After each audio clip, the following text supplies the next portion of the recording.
ఇండియాలోనే #1 varicose veins hospital Avis vascular centre. నమస్తే రమ్మగారు. నమస్తే జయ. రమ్మగారు, ఇంటిని ఎప్పటికప్పుడు శుభ్రంగా క్లీన్గా ఉంచుకోవాలని ఉంచుకుంటాం కూడా. కానీ కొన్ని సందర్భాల్లో చేయలేకపోతాం. కొన్ని పనులు అలానే వదిలేస్తాం. కొంతమంది బద్దకించి మరీ వదిలేస్తూ ఉంటారు. మొత్తం క్లీన్గా సర్దుకున్నాం అనుకోండి, ఇప్పుడు షింక్లో గిన్నెలు అయి ఉంటాయి, తీసి బయట పెట్టేసామంటే కిచెన్ అంతా భలే ప్రశాంతంగా కనిపిస్తుంది. అప్పుడు ఒక పని చేయడానికి ఉత్సాహం అనిపిస్తుందండి. లేవగానే పక్క దుప్పట్లు కానీ బెడ్షీట్స్ కానీ మడత పెట్టరు, చాలామంది ఫోల్డ్ చేయరు, అట్లానే వదిలేస్తారు. ఇల్లు చేసుకుంటారు, తుడి చేసుకుంటారు, మిగతా అన్నీ అయిపోతాయి. కానీ ఎంత చేసినా ఆ రూమ్లోకి వెళ్తే కంఫర్ట్గా అనిపించదు.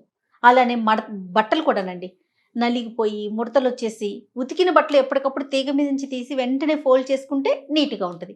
మనం ఈ కుర్చీల మీద వేసి ఆ బెడ్ల మీద వేస్తే ముడతలు అయిపోతే అసలు ఉతికిన ఫీలే రాదు. అవును కదా రామగారు.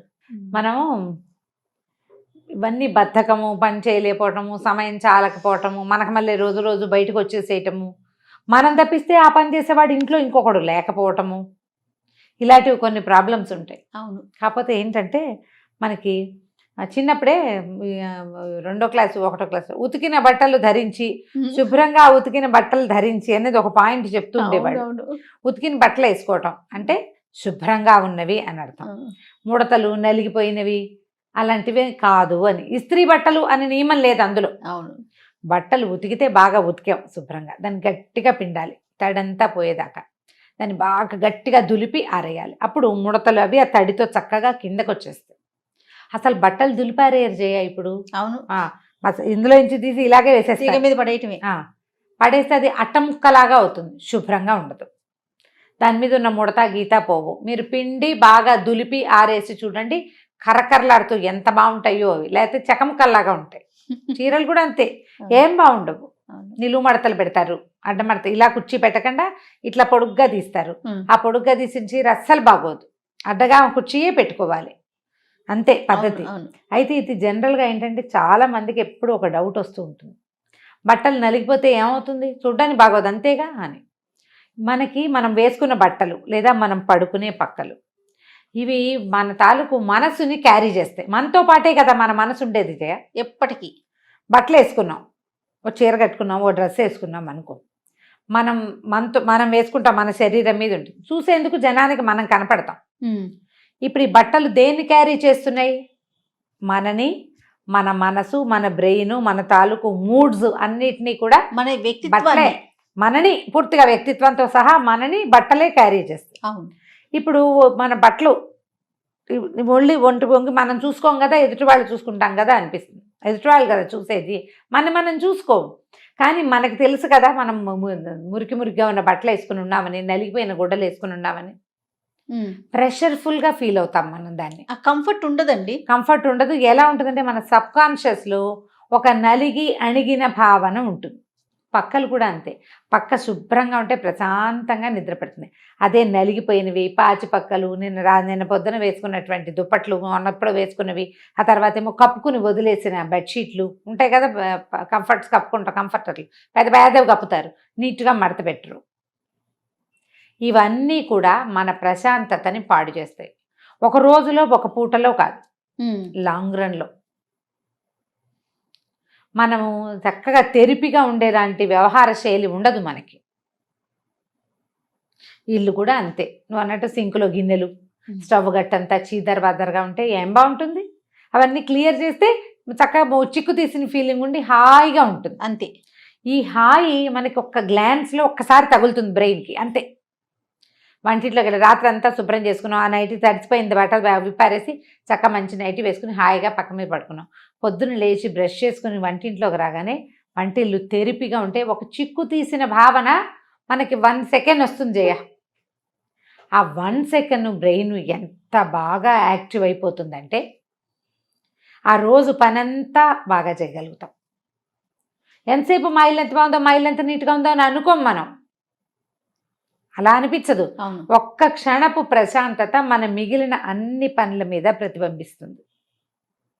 సోఫాలు నీట్గా ఉండటం, పేపర్లు పేపరాయి దెబ్బరాయి కాకుండా ఒకదాని మీద వేసి చక్కగా నీట్గా పెట్టడం, బల్లలన్నీ దుమ్ములు లేకుండా ఉండటం, డైనింగ్ టేబుల్ తుడిచి ఉండటం, టేబుల్ మీద గ్లాసులు స్పూన్లు అవి ఇవి అలా అలా పెట్టేయకుండా ప్రాపర్గా పెట్టుకోవటం. చాలా సామాన్లు పెట్టుకుంటాం డైనింగ్ టేబుల్ మీద, ఆ పెట్టినవన్నీ ఒక ఏమన్నా ఆర్డర్లీగా పెట్టడం, ఆర్డర్లో పెట్టడం.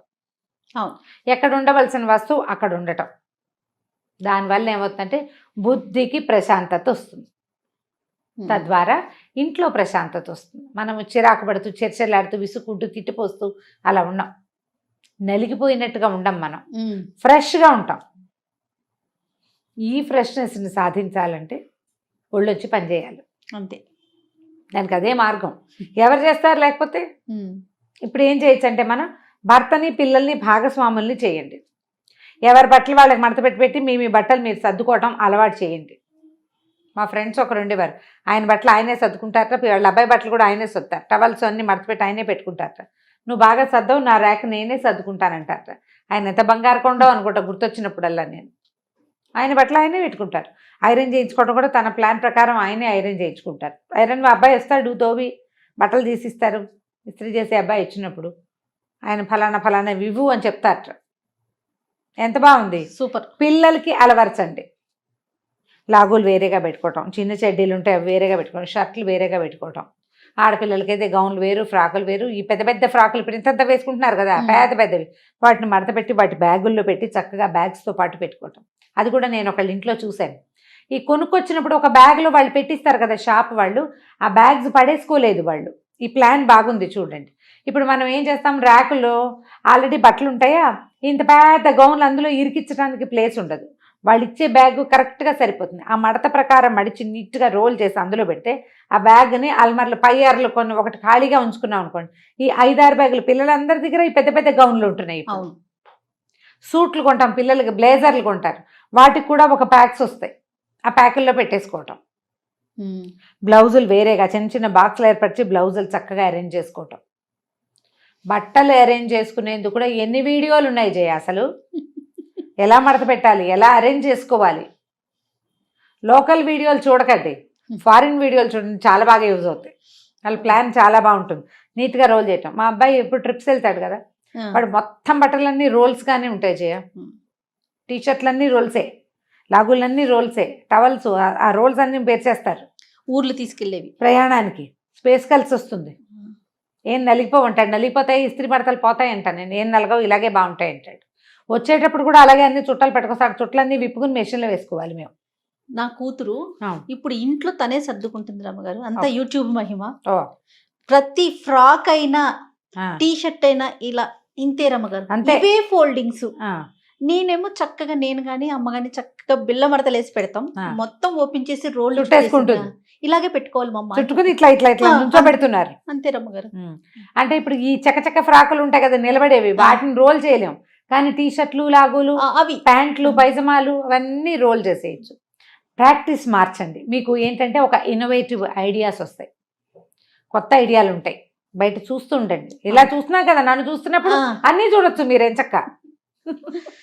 ఏదో ఒకటి కొత్త ప్లాన్ మార్చితే, అల్మార్లు మార్చుకుంటే, కిచెన్లో సెటప్ మార్చుకుంటే, దుప్పట్లు మార్చుకుంటే, దుప్పటి వేసుకునే విధానం మార్చుకుంటే, బట్టలు పెట్టుకునే విధానం ఐడియాస్ మార్చుకుంటే చాలా కొత్తగా ఉంటుంది జీవితం.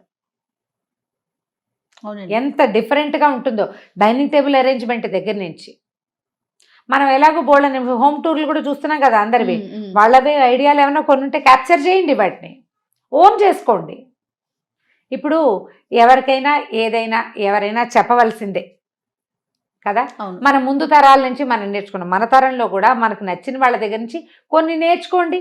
నేను పుస్తకాలు చదువుకోండోయ్ అని చెప్తా, నేర్చుకుంటున్నారు కదా. కొన్ని పిల్లలకి కథలు చెప్పండి అని చెప్తున్నామా, అది నేర్చుకుంటున్నారు. అట్లాగే ఇలా కొన్ని కొత్త ఐడియాలు క్యాప్చర్ చేసి ఇంటిని మార్చుకోండి. తద్వారా మీ మైండ్ సెట్ మారుతుంది, మీ జీవన విధానంలో మార్పు వస్తుంది. మంచి ఏమనాలంటే క్వాలిటీ లివింగ్ చేతొస్తుంది మనకి. దానికోసం ట్రై చేయండి. నలిగిపోయిన బట్టలు, నలిగిపోయిన పక్కలు, ఎబరాయి దబరాయిగా ఉన్న సోఫాలకి స్వస్తి చెప్పేయండి వాటితోటి. బై బై చెప్పేది. కొత్తవి కొనుక్కురమ్మని మాత్రం నేను చెప్పట్లేదు, ఉన్న వాటిలోనే ప్లాన్ మార్చుకోండి అని చెప్తున్నా, అంతే. తప్పకుండా రమ్మగారు. నమస్తే. నమస్తే.